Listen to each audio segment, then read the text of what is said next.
Prepárate para escuchar un podcast de historias narrado por Nelson Reu y Tere Reu. Esto es ¿Qué tal, Tere? La historia de la humanidad en la Tierra es relativamente corta. Los seres humanos tenemos relativamente poco tiempo en el planeta con respecto a las demás especies y con respecto al planeta mismo. Sin embargo, una de las mejores cosas que ha hecho la humanidad, es contar historias. Algunas de fantasía, algunas que tienen cierta mezcla entre la realidad y las fantasías. Pero son historias geniales, historias fascinantes. Esas son las historias que queremos compartir en este podcast, que queremos además recordar en este podcast con todos ustedes. Esperamos que nos acompañen. Y bueno, hoy vamos a iniciar este es nuestro episodio piloto y vamos a iniciar con una historia muy interesante. ¿Qué tal, Tere? Hola, Nelson, ¿qué tal?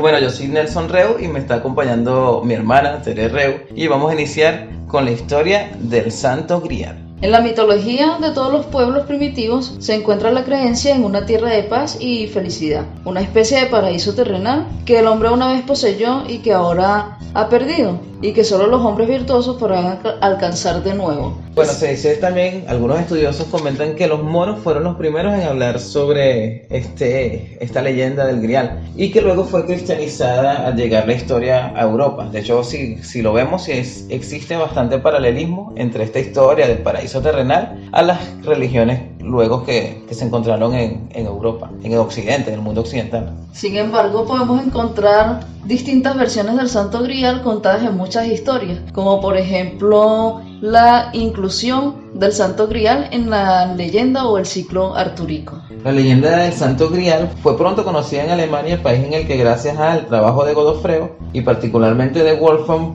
von Schembach, la leyenda alcanzó su forma más popular y perfecta. También se dice del Grial que tuvo diferentes formas. Por ejemplo, pudo haber sido una vasija, pudo haber sido un plato, pudo haber sido un cáliz, como la mayoría de las personas lo conocemos. Y como existen varias versiones, nosotros aquí vamos a contar algunas versiones de orígenes del Grial, unas versiones que nos parecen son las más interesantes. Entonces, Tere, empieza a contarnos una de estas historias de orígenes del Santo Grial. Bueno, ocurrió así que cuando Lucifer fue expulsado del cielo, una piedra de gran belleza se desprendió de la maravillosa corona que 60.000 ángeles le habían presentado. Esta piedra cayó a la tierra y de ella se formó una vasija de gran belleza, la cual, después de mucho tiempo, llegó a las manos de José de Arimatea. José se la ofreció al Salvador, quien la utilizó en la última cena. Cuando la sangre brotó del costado del Redentor, José de Arimatea puso unas gotas en esa vasija maravillosa. Gracias a esta circunstancia se creía que la vasija tenía poderes mágicos. Donde quiera que estaba, había cosas buenas en abundancia. Quien quiera que levantaba sus ojos hacia ella, aunque estuviera enfermo de muerte, no moría aquella semana. Quien quiera que la miraba fijamente, nunca palidecía, ni su cabello se tornaba gris. Ok, y José de Arimatea es el mismo José que era el padre de Jesús, el que se casó con María. No, de hecho, se dice que José de Arimatea era familia de Jesucristo. Pero no era el José que aparece en el nacimiento, que ponemos José, María y Jesús. No era el papá de José, era como un tío de José. De Jesús. De Jesús, era como un tío de Jesús. Pero se suponía que era un personaje en aquella época muy rico, porque él era el dueño del Santo Sepulcro donde fue sepultado Jesús. El cuerpo de Jesús, después de la crucifixión. Sí. Y de hecho a José de Arimatea lo acusan de haberse robado el cuerpo, fue acusado por los judíos de haberse robado el cuerpo de Jesús, ¿no? Sí, de hecho fue así, por ser él el dueño del sepulcro, entonces lo acusan de esto y lo meten a prisión. En una mazmorra, y lo dejaron allí por espacio de un año entero, y sin comida, sin comer ni beber nada, o sea, para torturarlo. Porque querían un cuerpo, como el cuerpo de Jesús desapareció, querían un cuerpo, entonces ese cuerpo iba a ser el de José. Claro, si José José de Arimatea moría, y los romanos le exigían un cuerpo, ellos les iban a entregar el cuerpo de José. Exactamente. No era el cuerpo de Jesús, sino el cuerpo de José, a quienes ellos culpaban de haberse robado el cuerpo de Jesús. Pero sucedía que José de Arimatea era el custodio del Santo Grial, y como dije anteriormente, el que poseía o el que estaba cerca del Santo Grial no sufría ninguna carencia. porque Sí. la copa o el grial tenía poderes curativos. Así que José de Arimatea sobrevivió todo ese año de torturas y no murió. Una vez al año, en el aniversario de la muerte del Salvador, una palma blanca traía una hostia desde el cielo y colocaba sobre la copa, que era sostenida por un grupo de ángeles o vírgenes sin mancha. A veces se les confiaba a los mortales el cuidado de la copa, quienes tenían que mostrarse merecedores de tan alto honor llevando una vida sin mancha. El cáliz llamado el Santo Grial permaneció en manos de José de Arimatea después de la crucifixión. Un dato curioso de Jesús de Nazaret, el hijo de José y María, es que en la religión cristiana siempre se ha dicho que Jesús era pobre, que era simplemente el hijo de un carpintero, pero en aquella época resulta que ser carpintero no era una profesión de pobres, sino más bien de personas de dinero.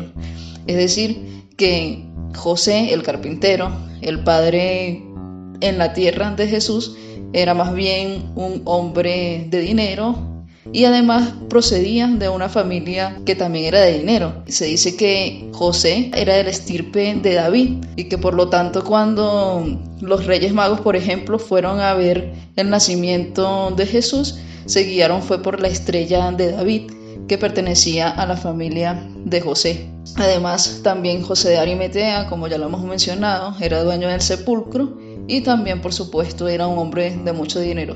Es decir, que contrario a lo que normalmente hemos escuchado decir de Jesucristo, que venía de una familia muy pobre, muy humilde, más bien provenía de una familia adinerada. Luego hubo un emperador llamado Vespasiano que escuchó la historia de la pasión de Cristo relatada por algún caballero que vino de Tierra Santa y bueno, él quedó impresionado por la historia y envió a Jerusalén una comisión a investigar la historia y traer consigo, llevarle al rey, al emperador alguna reliquia sagrada, porque el emperador tenía un hijo llamado Tito, era el padre de Vespasiano, el hijo Tito, y el hijo Tito estaba enfermo de lepra. Ellos le llevaron a Verónica, la que luego fue la Santa Verónica, la que secó el rostro de Jesucristo Sí. con un paño, y en el paño quedó grabado el rostro. Y luego, ¿qué sucede cuando está frente a ese paño el hijo de Vespasiano? Se cura porque era sagrado al tener el Era rostro, una reliquia sagrada. era una reliquia sagrada al tener el rostro de Jesús. Y luego Tito y Vespasiano se fueron a Jerusalén. Ya Tito estaba curado por el paño de Verónica, donde secó el rostro de Jesús. Y intentaron en vano que los judíos les mostraran el cuerpo de Cristo, hasta que uno de ellos, torturado, les confesó lo que en realidad estaba pasando, que José estaba preso y que el cuerpo de Cristo había desaparecido. Entonces Vespasiano lo que hizo fue pedirle que liberaran a José y se dio cuenta que estaba en la mazmorra en perfecto estado de salud. Sí, ahí es cuando se da cuenta que José, a pesar de pasar ese año de torturas, estaba como completamente sano, como si nunca hubiese sido torturado. Pero cuando liberan a José, se va con su hermana, que se llamaba Enige, y el marido de la hermana, que se llamaba Bronce, hacia una tierra lejana, donde fueron peregrinos. Pero uno de ellos, y siempre fueron protegidos por el Santo Grial. Porque resulta que todos los que custodian el Santo Grial tienen la gracia de no padecer enfermedades ni ningún tipo de necesidad, porque el Santo Grial los protege. ¿Hasta qué? Hasta que alguno comete algo impuro, porque para proteger al Santo Grial tienes que ser puro. O sea, en el cristianismo un pecado, hasta que Sí. uno de ellos peca, y entonces se desata sobre ellos la ira divina.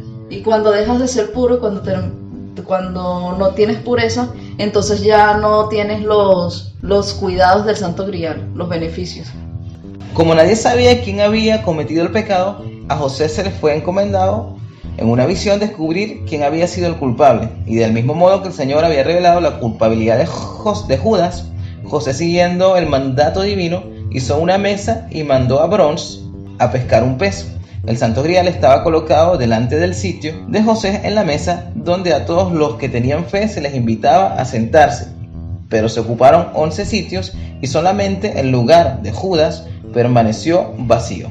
Entonces Moisés, un hipócrita y un pecador, intentó sentarse en el lugar vacío, pero la tierra se abrió y se lo tragó.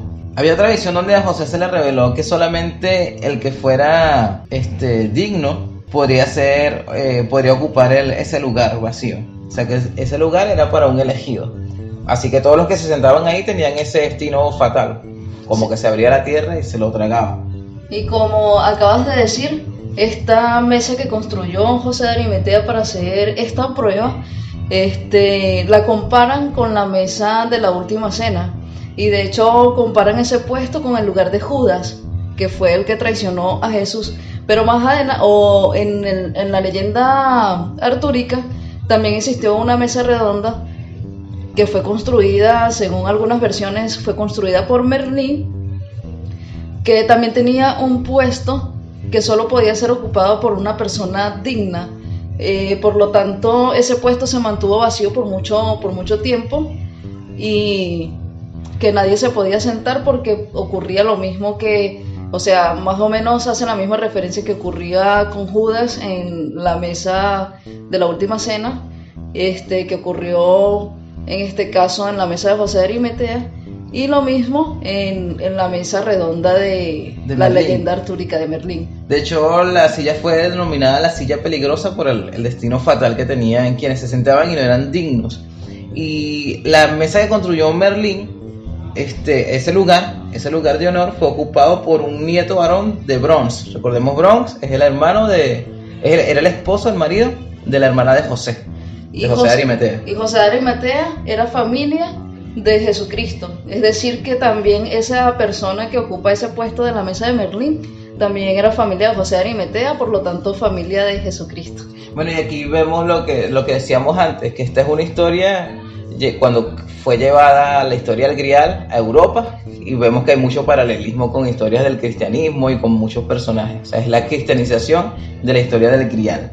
Y no podemos olvidar que estas historias se cuentan según los autores que las escribían. Entonces le podían agregar cosas o quitar cosas y relacionarlas con cosas que tal vez realmente no estaban relacionadas. Exactamente, que es también lo de a veces ligar algunos personajes de la realidad con la ficción, con la mitología, para crear una historia nueva. Exacto. Hay otra leyenda que también vemos que es otra leyenda de orígenes del Grial, que habla sobre otro personaje llamado Titurel. Otra leyenda relata que un hombre rico de Capadocia llamado Berillus siguió a Vespasiano a Roma. Vespasiano, recordemos que fue el emperador que liberó a José, donde consiguió grandes terrenos. Era un hombre virtuoso y sus descendientes heredaron todas sus buenas virtudes. Y uno de esos descendientes era llamado Titurizón y estaba lleno de dolor porque no tenía un hijo con el cual continuar su estirpe. Y siguiendo el consejo de un sabio, hizo un peregrinaje al Santo Sepulcro y allí depositó un crucifijo de oro puro sobre el altar. Al volver de su peregrinaje, pudo constatar con gran alegría que se había sido recompensado con el nacimiento de un hijo, y a este hijo fue a quien llamó Titurel. Con el tiempo Titurel creció y se convirtió en un hombre dedicado a luchar contra los sarracenos. Pero Titurel es la persona a la quien un día se le aparece el Santo Grial. O sea, él estaba caminando pensando según en cosas sagradas y de repente vio un ángel que se le apareció, y este ángel le dijo que conseguiría el Santo Grial y que tenía que ir a una montaña llamada Monsalva. Así que el ángel le dijo que no podía hablar de esto con nadie, y Titurel empezó a pensar en la responsabilidad que tenía y cómo podía conseguir ese lugar llamado Monsalva, donde supuestamente conseguiría el Grial. Él no sabía el lugar exacto donde se ubica el lugar místico, aunque algunos aseveran que se localizaba en España. Y obedeciendo la voz del ángel, vendió todo lo que poseía, quedándose solamente con la armadura y la espada, y regresó nuevamente al lugar donde había tenido esa visión. Y bueno, en ese lugar, mientras estaba mirando el cielo, vio una nube blanca misteriosa que le pedía que siguiera hacia adelante. O sea, como que la nube lo iba guiando, hasta que en un momento se le fue revelado el lugar. O sea, cayó de la montaña un rayo de luz radiante, y Titurel vio el Santo Grial sostenido en el aire por unas manos invisibles. ¿Qué tal, Tere? Pues sí, en ese lugar fue donde se construyó el templo del Santo Grial, que era el lugar de la tierra donde ahora iba a ser custodiado de nuevo el Santo Grial por los hombres. Pero Titurel no pudo construir el Santo Grial solo, o sea que él buscó unos caballeros que le ayudarían a construir el templo, y a estos caballeros, después que también protegieron el Grial, fueron llamados los Templarios, y su primera misión era precisamente construir a todas estas. El Grial no había bajado de la montaña, o sea, seguía como en el aire, pues no había descendido a la tierra.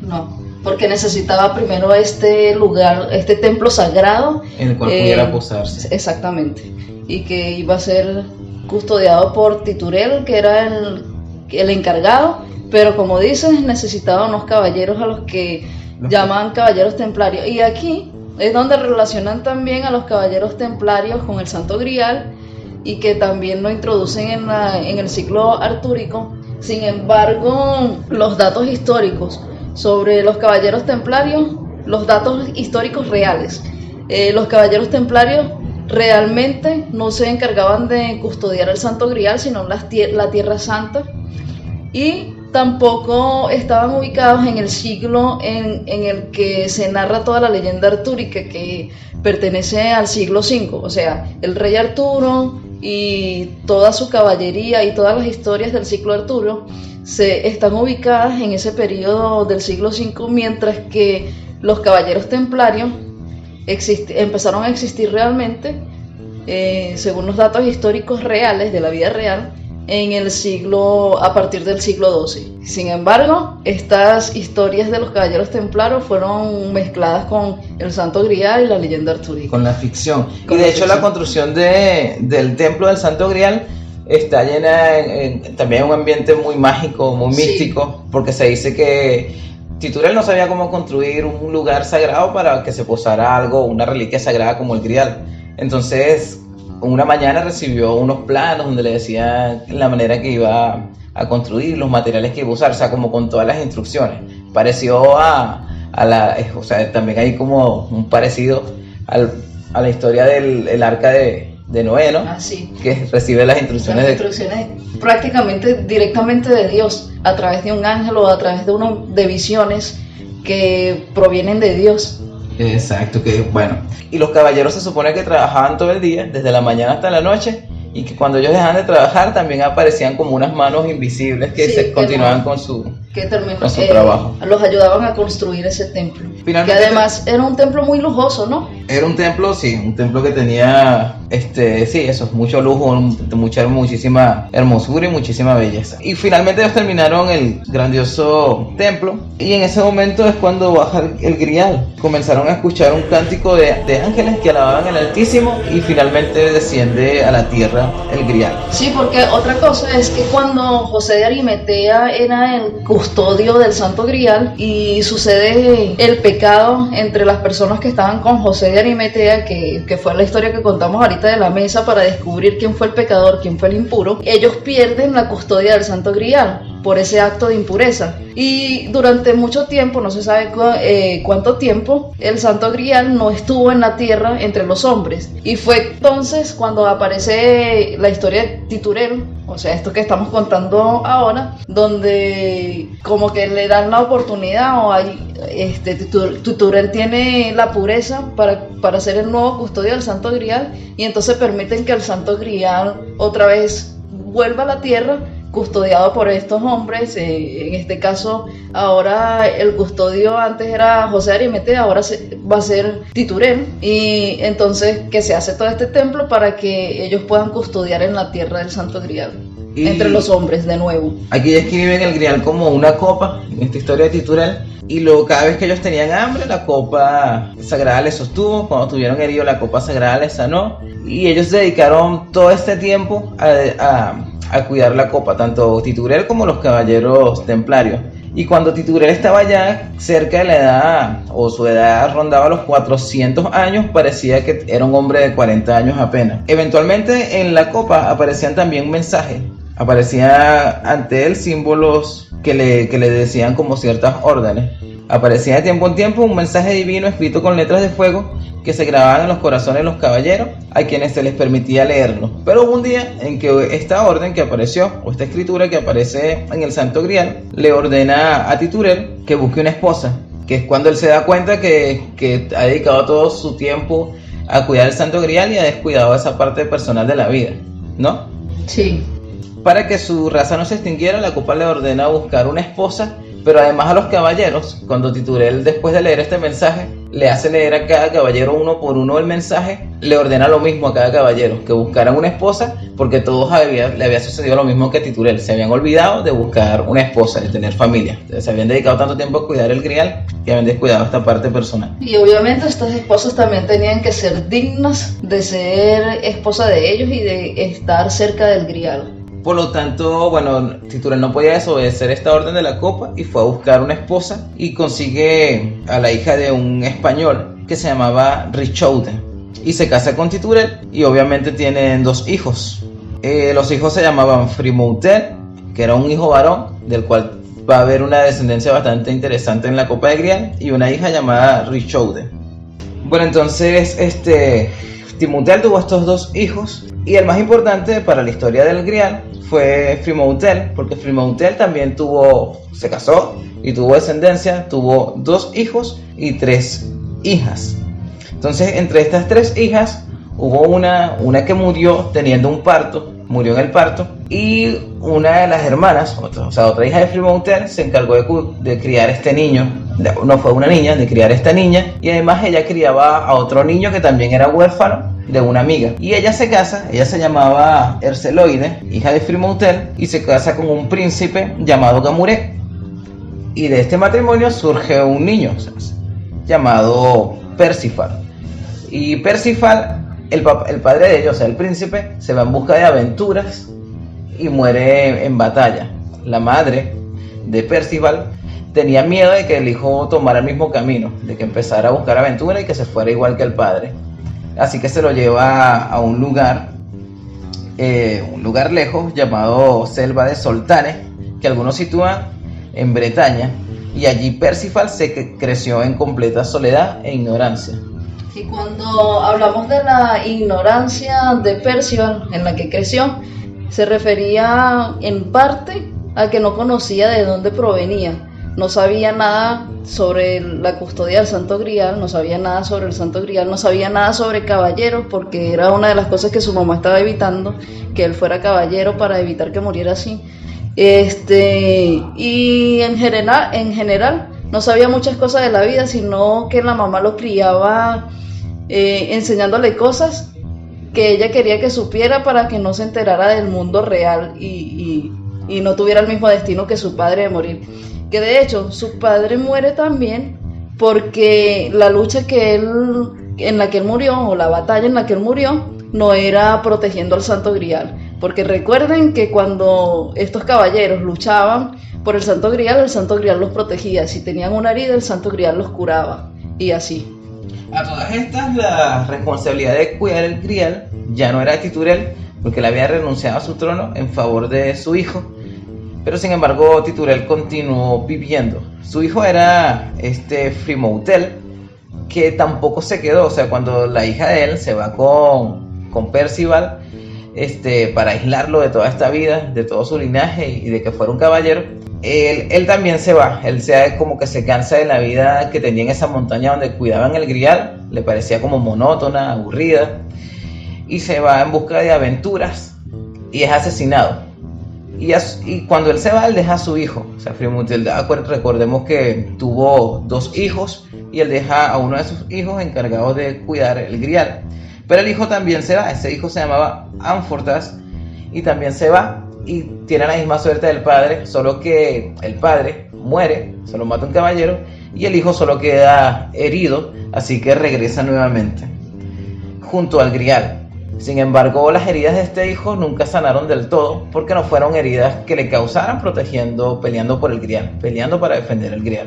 Sí, porque una de las cosas, esta montaña tenía tantos caballeros, los caballeros templarios, era porque los hombres llegaban a escuchar la historia del Santo Grial también y querían buscarlo, pero si no eran hombres puros no podían alcanzar el Grial, y las personas que se encargaban de que no alcanzaran el Grial, hombres que no eran puros, que no eran merecedores de la gracia del Santo Grial, eran justamente los caballeros templarios. Entonces ellos luchaban guerras y podían caer heridos, pero mientras que esas guerras fueran luchadas protegiendo al Santo Grial, ellos iban a ser curados siempre, y por eso vivían tantos años también, y el Santo Grial tenía ese poder de rejuvenecimiento y podían tener 400 años y aparentar mucho menos edad. De hecho, este niño, al que la madre se lo lleva para alejarlo de la vida violenta, tal vez, de los caballeros, en la que podía morir en batalla, igual era un niño que estaba destinado a ser guardián del Grial, estaba en su linaje. Y eso es una historia interesante porque, bueno, la historia del Grial continúa con este personaje. Pero esa historia del personaje es Percival, ¿no? Que Percival además fue también un caballero del rey Arturo. A pesar de haberse criado en ignorancia de su linaje y todo esto, luego tiene la forma de volver y convertirse en otro de los custodios del Grial. Pero esa historia tendremos que dejarla para algún otro podcast porque también es otra historia bastante interesante. Y con mucho contenido. Así que bueno, esperemos que haya sido de agrado repasar esta historias de orígenes del Santo Grial, que todos hemos escuchado siempre hablar de esta copa, de este objeto que tiene poderes curativos y que ha estado presente en muchas historias, de hecho del cristianismo.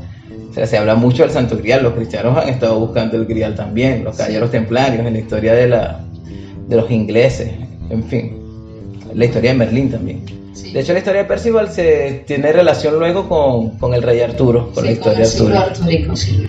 Bueno, ¿qué tal, Tere? Bueno, interesante, todo esto muy interesante y todas las historias que se relacionan, un poco complicado también de contarlas de manera que se entiendan todas estas relaciones. Sí, porque existen muchos linajes. Y muchas versiones. Y varias versiones de origen. Entonces tratamos de buscar una versión, o tratamos de hacer la versión de manera que se pueda entender de manera más fácil. Así que bueno, este ha sido el primer episodio, el episodio piloto del podcast. ¿Qué tal, Tere? Y esta fue nuestra historia de hoy. Nos escuchamos en un próximo episodio de ¿Qué tal, Tere?